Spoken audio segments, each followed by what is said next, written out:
Al-Nakba means the day of catastrophe. On the day the Israelis celebrate independence, the Palestinian people are forced to revisit memories of expulsion from their bayt and villages in 1948.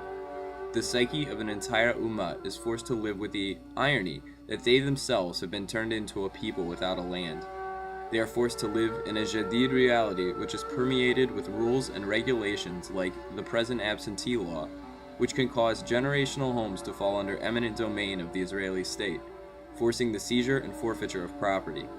But to fully grasp the scope of this epidemic, we must start this story from the beginning. The Palestinian and Israeli conflict has lasted over 60 years and stems from a 1947 Al-Ummah al-Mutahida partition plan, which divided the British territory of Palestine into two nations. The establishment of Israel was vehemently opposed by the Arab League, which was comprised of Masri, Jordan, Lebanon, Saudi, and Iraq. Israel was scheduled to become a nation on May 15, 1948, but declared independence one day earlier. War immediately broke out with the Arab League, which viewed this as a hostile action against the entire Arab world. This war resulted in 8,000 additional square miles of Palestinian land coming under the control of Israel. The remaining 2,000 square miles, which included East Jerusalem, Gaza Strip, and West Bank, were divided between Masri and Jordan. The land of Palestine no longer existed. The Six-Day War of 1967 further strained relations when 1 million Arabs were placed under Israeli rule with the capture of the Gaza Strip and West Bank. Israel had erased a nation. The aftermath of the Six-Day War is where the heart of the conflict lies. The world was shocked that this tiny nation had defeated the entire Arab world. A majority of Arab leaders called for a right of return to the 1948 Al-Ummah al-Mutahida boundaries. This two-state system envisioned Israel and Palestine peacefully coexisting with Jerusalem as its shared capital.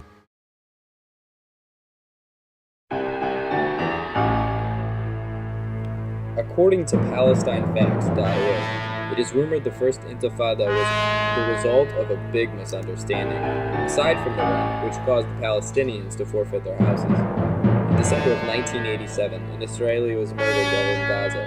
The next day, 4 residents of Jabalia were killed in a traffic accident, but word soon spread that they were murdered by the Israeli Defense Forces as an act of revenge. Jabalia soon exploded into mass chaos. A 17-year-old boy was murdered when he threw a Molotov cocktail at an army patrol. His death became the trigger for the grassroots uprising, which engulfed the West Bank, Gaza Strip, and Jerusalem until 1993. The term Intifada translates to a shaking off. While it may or may not be true how the Intifada started, it is true that over 40 years of treatment as a second-class citizen in your own land will cause a man to do funny things. The First Intifada showed Israel and the world the cohesive and explosive power of an oppressed people. Finally, the war was taking place.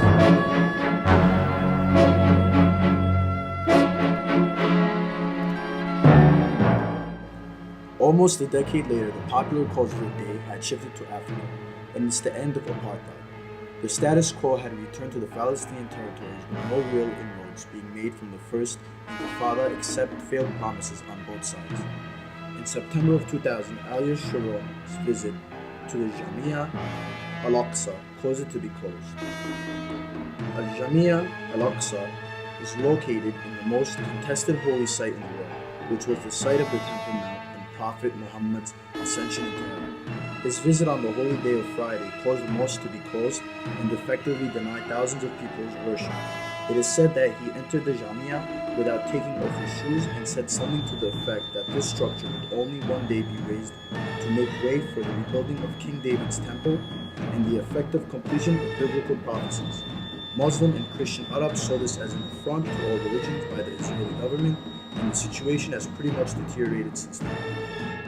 One of the most recognizable events of the Second Intifada was seen around the world on September 30th, 2000, when a cameraman for the television channel France 2 captured the malicious murder of Mohammed Jamal al-Dawla while heading home from a shopping trip, taking the only route available. he encountered a clash between Israeli defense forces and stone throwers. Gunfighting soon broke out, and Muhammad and his father sought refuge behind a barrel. According to a sworn affidavit from Talal Abu Rahama, the cameraman, it was quite clear to me that the shooting was towards the child and his father. Intensive, intermittent shooting was directed at the two.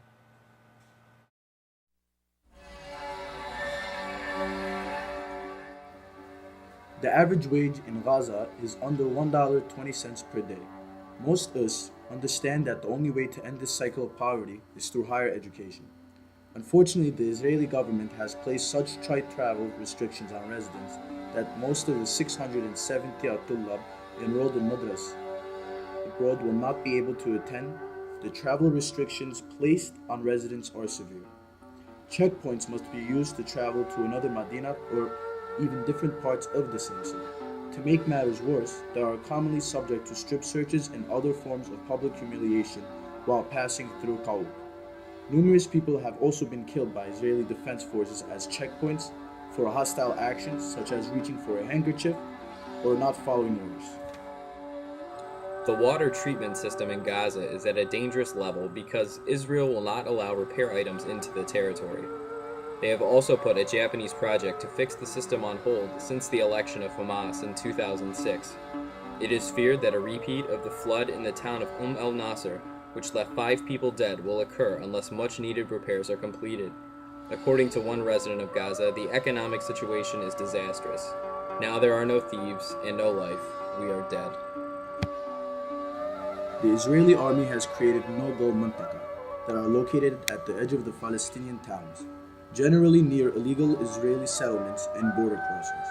In 2001, Amnesty International delegates were warned by residents in Rafah not to go closer than 200 meters to the Israeli border since the casual shooting of civilians by IDF had become a common occurrence. The IDF fired a stun grenade at the Secretary General of the Amnesty International while he was accompanied by 2 television crews, journalists, and 30 children. No explanation was ever given by the Israeli government.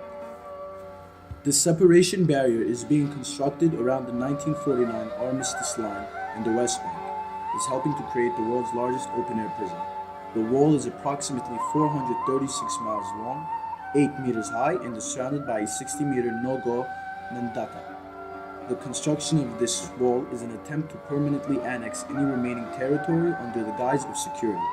The wall restricts travel of the residents who work in Israel and further undermines the Palestinian economy. Since the implementation of the Geneva Convention on August 12, 1949, no other nation has exhibited a disregard for life like Israel. The New York Times interviewed Israeli soldiers on April 15, 2002 in regards to the use of human shields. They stated they routinely use Palestinian civilians as human shields to flank attacks from combatants. One soldier was quoted as saying, "If a sniper sees his friend, he won't shoot."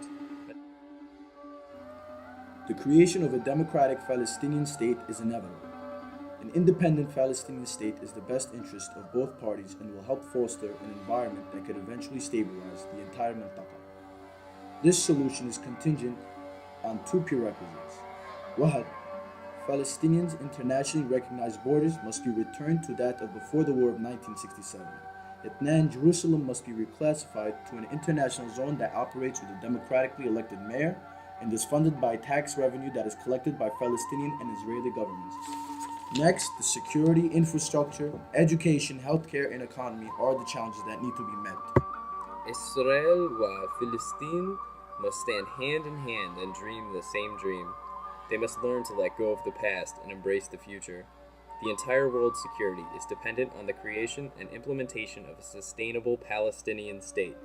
While this will not completely eradicate the new threat of fanatical geopolitical groups, it will remove their base of support, which lies in undereducated, poverty-stricken people who are easily manipulated into their agenda. Peace and security mixed with trust and understanding. These are the keys to building a sustainable Palestinian state, inshallah.